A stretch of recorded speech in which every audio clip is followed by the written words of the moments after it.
Chapter 3. Ex-Fiancé. In the blink of an eye, 3 days passed. In those 3 days, Ye Wanwan spent her time mostly sleeping and reflecting on her memory of her previous life. Si Yehan was no different from the past.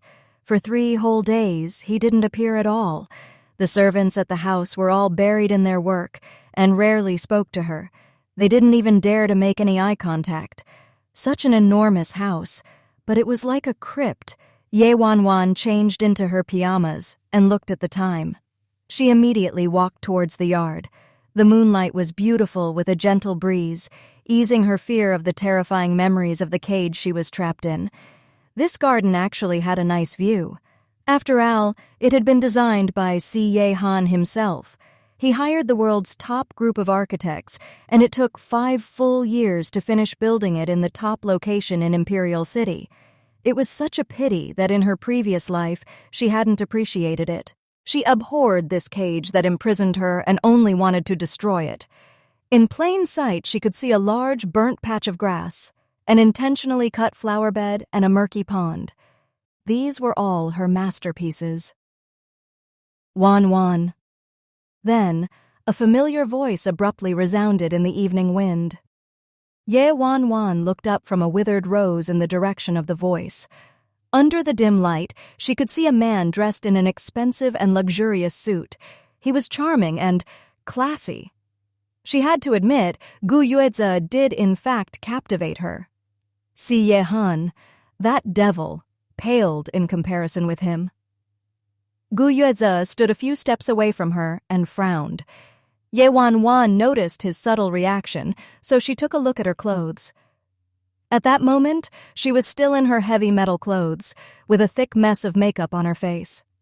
As her wardrobe didn't have any regular clothes, she thought she might as well maintain her old image. She also didn't want to arouse suspicion by changing drastically in such a short period of time. Gu Yueze stared at her coldly, his expression filled with disappointment. Wanwan, how could you degrade yourself like this? Degrade myself? Ye Wanwan tasted these words, mocking her. In her previous life, she'd given him her entire heart. In order to prove her loyalty to him, she'd made herself dress so strangely and repulsively, but in the end, all she got in return was him saying that she degraded herself. Come in and out as she pleased. She even allowed Gu Yueze in secretly just as Ye Wanwan was about to speak. A chill went up her spine. Sieha. He's here. She was instinctively aware of that man's presence. In her previous life, she didn't realize Shen Mengqi betrayed her. Si Yehan watched her in the dark the whole time she cheated on him, marking the beginning of her nightmare. Ye Wanwan sitched gently, forcing herself to ignore the presence of Si Yehan. She looked at Gu Yueze indifferently, chuckled, and asked, I wonder which perspective you're questioning me from, that of my ex-fiancé, or my brother. In-law? Gu Yueze's expression turned heavy at Ye Wanwan's sarcasm. Wanwan, I know you blame me, but I was also helpless. Whatever happened, I'm responsible for what you've become today. Leave with me now, and I'll take you out of Imperial City. Chapter 4. Dying Under a Peony. In her previous life, Ye Wanwan felt that she lost herself and let Gu Yueze down. She didn't even fight back when he said all those nasty words to her. She was moved when he said she was forgiven and was touched that he wanted to bring her home, thinking she was still in his heart. She had simply been dumb.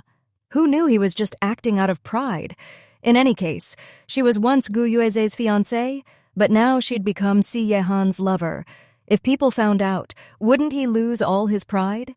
Just as Gu Yueze appealed for her to leave with him, Ye Wanwan felt a drastic drop in the temperature of the surrounding air. In the darkness, only a few steps away from Ye Wanwan, the man's expression was as dark as the night.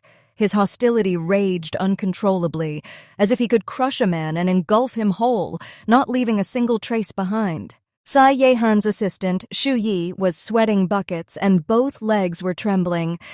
What a life I have to witness the boss's woman eloping with another man late at night. Ever since this woman Ye Wan Wan had appeared, the servants hadn't had an easy day. Once the boss went into a rage, they all suffered. And this woman's forte was provoking Si Ye Han. This time, boss's anger would certainly be enough to burn the entirety of Imperial City to ashes. Shu Yi closed his eyes in despair. He knew even without looking what was coming. Seeing that Ye Wan Wan wasn't moving, Gu Yueze got impatient. He reached out to grab her arm, wanting to pull her away, but Ye Wan Wan quickly took a step back, avoiding his touch. Wan Wan. Gu Yueze frowned. Ye Wan Wan replied coldly, Gu Yueze, did I say I wanted to leave with you? Gu Yueze gave her a pitiful gaze. Wan Wan, Si Ye Han is toying with you. Why must you humiliate yourself just to get back at me? The Ye Wan Wan he knew was head over heels for him, and always did his bidding. Thus, Gu Yueze thought she was just trying to seek his attention. Humiliate myself? Ye Wan Wan laughed like she just heard a joke. She sneered, Si Ye Han is richer than you, more powerful than you, of a higher class than you, and has a better body than you. Sleeping with him once is better than being with you for a lifetime. How do you have the confidence to say such things? You. Gu Yueze never imagined that Ye Wan Wan would say those words. His mood darkened. At the same time, the man in the darkness with rage like a beast suddenly calmed down. Shu Yi was surprised and looked in Ye Wan Wan's direction. Why is Miss Ye acting so strangely today? She should be happy to elope with him. Maybe she's playing hard to get? This time, Gu Yueze was really angry. He warned her, Wan Wan, stop throwing a tantrum. Si Ye Han is a vicious, violent, and bloodthirsty man. Do you know how many have died in his hands? Staying with a man like him? Don't you care for your life? In response to Gu Yueze's harsh warning, Ye Wan Wan yawned lazily. She glanced at him sideways and replied faintly, So what? Dying under a peony flower such as Si Ye Han, you'd be happy even as a ghost.